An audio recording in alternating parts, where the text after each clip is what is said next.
Welcome welcome back to my YouTube channel. आज हम dice की दूसरी टाइप्स की मिसालें हल करते हैं। Open dice reasoning problems of second types. यहाँ पे फर्स्ट टाइप में हमने बना हुआ डाइस होता था, उसके अपोजिट साइड्स को पता करना होता था। यहाँ पे एक ओपन डाइस है, यानी खोला हुआ डाइस है, पांसा है। इसके अपोजिट साइड्स को हम कैसे मालूम करते हैं? बहुत ही सिंपल ट्रिक है। मैं ज़्यादा लंबा नहीं करना चाहता वीडियो, डायरेक्ट आपको ट्रिक बताऊंगा कि आप कैसे मालूम कर सकते हैं। यहाँ पे देखिए, अब एक का अपोजिट नंबर क्या, ना तो 3 होगा ना तो 4 होगा, क्योंकि इसके बाजू में है। तो एक के अपोजिट में एक नंबर छोड़कर जो भी अदद होता है वो होता है, यानी एक के अपोजिट में है 2। अब 3 के अपोजिट में एक अदद छोड़कर कौन सा है? 5, यानी 3 के अपोजिट साइड में है 5, और बचा कौन सा? 4 और 6, यानी 4 के अपोजिट साइड जो है वो 6।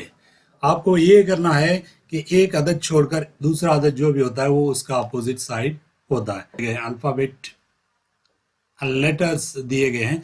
इन लेटर्स, अल्फाबेट नहीं, सॉरी, अल्फाबेट पूरे A to Z सेट को कहते हैं। यहाँ पे लेटर्स दिए गए हैं, तो ये लेटर्स के अपोजिट, ये D के अपोजिट कौन सा है, हर लेटर का अपोजिट साइड कौन सा है मालूम करेंगे। यहाँ पे देखिए, D, एक C को छोड़ेंगे F, ये D के अपोजिट में क्या है? F, D के अपोजिट है F। अब यहाँ पे C, एक लेटर छोड़ेंगे, दूसरा बॉक्स देखेंगे तो C के अपोजिट साइड जो है वो B है। अब यहाँ पे देखिए, A के अपोजिट साइड E।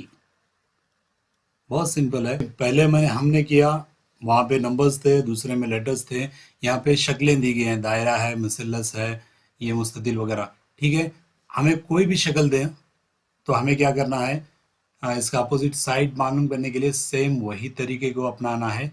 यहाँ पे इस शक्ल के अपोजिट में ये शक्ल है, ये शक्ल के अपोजिट में ये शक्ल है। ठीक है, अब ये शक्ल के अपोजिट में ये शक्ल है।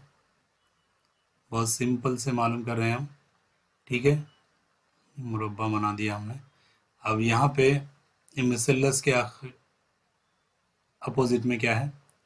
ये वाली शक्ल। बहुत सिंपल है। ठीक है, अब इसमें और दूसरी मिसालें लेते हैं। अब यहाँ पे देखिए, ओपन डाइस कुछ इस तरह का है। तो हम अपोजिट साइड कैसे मालूम करेंगे? यहाँ पे प्लस माइनस, मल्टीप्लिकेशन साइन, जो क्वेश्चन मार्क है, इक्वल साइन, ये डिवीजन साइन वगैरह, यहाँ पे साइन दिए गए हैं, निशानियाँ दी गई हैं। तो हमें कैसे अपोजिट साइड्स को मालूम करना है? जिस तरह मैंने बताया कि ये माइनस, ये बॉक्स छोड़कर एक अदद, यानी जो माइनस का अपोजिट साइड में हो क्वेश्चन मार्क आएगा। इसके बाद में ये वाला, यानी ज़रब का अपोजिट साइड, यानी इनटू का अपोजिट साइड है इक्वल, और यहाँ पे बच गया प्लस का अपोजिट साइड, ये होगा, प्लस का अपोजिट साइड होगा डिवीज़न, डिवीज़न का साइन, यानी तकसीम की अलामत होगी। ठीक है, अब यहाँ पे ये शक्ल में देखते हैं, यहाँ पे डॉट्स दिए गए हैं। अब यहाँ पे देखिए, इसका अपोजिट साइड क्या है? एक बॉक्स छोड़ेंगे ये, यानी ये 2 का अपोजिट साइड जो है ये 3 है। ठीक है, अब यहाँ पे 4 का अपोजिट साइड 5 है, 4 डॉट की अपोजिट शक्ल जो है वो 5 डॉट है।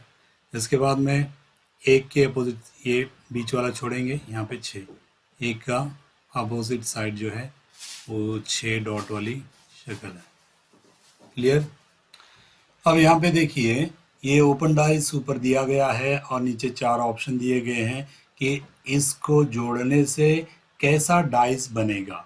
यहाँ पे 2 मिसालें दी गई हैं। ओपन डाइस बनाया गया है, अब इसको हम जोड़ेंगे तो कौन सा डाइस सही तौर पर बनेगा, इसका हमें इंतखाब करना है, चुनना है। तो यहाँ पे देखिए, हम उसी तरीके से करेंगे।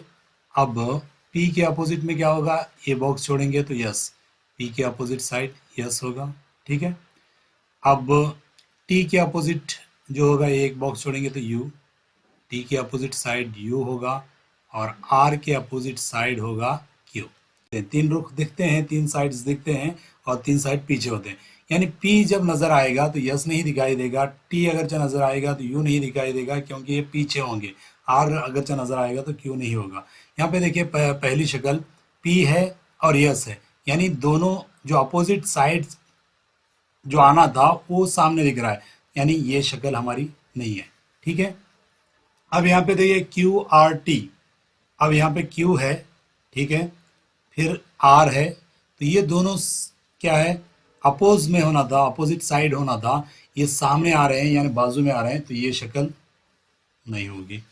अब यहाँ पे देखिए PTQ, अब P नजर आ रहा है तो यस नहीं दिखाई देना चाहिए, ठीक है, बराबर है। T है तो U नहीं दिखाई देना चाहिए, R है तो Q नहीं दिखाई देना है, तो ये हमारा क्या होगा, राइट आंसर होगा, ये भी गलत। यानी हमारी जो शक्ल बनेगी वो कैसी बनेगी, PTQ, एक साइड दिखाई देंगे और तीन लेटर्स बाद में उसके पीछे नजर आएंगे। ठीक है, इस तरह से करेंगे। अब यहाँ पे दूसरी शक्ल देखते हैं, प्लस साइन है, इक्वल है, माइनस है, क्वेश्चन मार्क, ज़रब की है और तकसीम साइन है यानी डिवीज़न की साइन है। तो ये अगर जोड़ने से कौन सा डाइस बनेगा, तो उसी तरह से देखते हैं। अब देखिए प्लस को ये बराबर वाली साइन, बराबर वाला जो बॉक्स है वो जॉइंट है और माइनस वाला भी जॉइंट है, तो ये क्या है, इसके अपोज में नहीं आएंगे, तो कौन सा आएगा, तो प्लस का जो होगा एक अदद छोड़कर यानी क्वेश्चन मार्क आएगा, प्लस के जो अपोजिट साइड होगा वो क्वेश्चन मार्क होगा। ठीक है, अब यहाँ पे देखिए इक्वल साइन को ये दोनों ज्वाइंट हो रहे हैं, यहाँ पे ये भी ज्वाइंट हो रहा है और ये भी ज्वाइंट हो रहा है, ये दोनों नहीं आएंगे, तो इक्वल के जो अपोज होगा वो कौन सा होगा, इनटू होगा। ठीक है, अब बचा, अब ये माइनस का, माइनस के अपोजिट में होगा डिवीजन, तो माइनस, ये दोनों ज्वाइंट हो रहे हैं तो ये डिवीजन होगा, ये तो हमने मालूम कर लिया। अब प्लस होगा तो क्वेश्चन मार्क नहीं होगा उस साइड, उसके बाजू में नहीं होगा, ये क्योंकि अपोजिट साइड होते हैं, यानी ये तीन दिखाई देंगे या ये तीन दिखाई देंगे, ये दोनों बाजू वाले दिखाई नहीं देंगे। ठीक है, अब यहाँ पे देखिए इक्वल साइन है, क्वेश्चन मार्क है और इनटू है, तो इक्वल साइन नज़र आ रहा है, तो इनटू जो नज़र आ रहा है ये अपोजिट साइड है, यहाँ पे दिखना नहीं चाहिए, तो ये हमारा नहीं होगा। अब दूसरा प्लस है, माइनस है, तो प्लस आएगा, यहाँ पे माइनस है और यहाँ पे माइनस और तकसीम क्या है, अपोजिट साइड है, तो यहाँ पे दिखाई दे रहे हैं, तो ये भी नहीं होगा क्योंकि ये अपोजिट में आना था, पीछे आना था। ठीक है, अब यहाँ पे देखिए प्लस है, ठीक है, इनटू, ठीक है, और तकसीम, यानी प्लस आएगा तो क्वेश्चन मार्क नहीं दिखाई देना चाहिए, इनटू आया तो बराबर की साइन नहीं दिखाई देनी चाहिए, तो ये हमारा हो गया राइट आंसर, सी जो है हमारा राइट आंसर है। ये भी नहीं होगा क्योंकि यहाँ पे देखिए प्लस और बराबर, प्लस और क्वेश्चन मार्क एक साथ दिखाई दे रहे हैं, तो ये अपोजिट साइड में होंगे। ठीक है, इस तरह ओपन डाइस की जो क्वेश्चंस आएंगे आपको इस तरह हल करना है। ठीक है, हम अगले वीडियो में और कुछ मिसालें लेकर सीखते हैं। Thank you.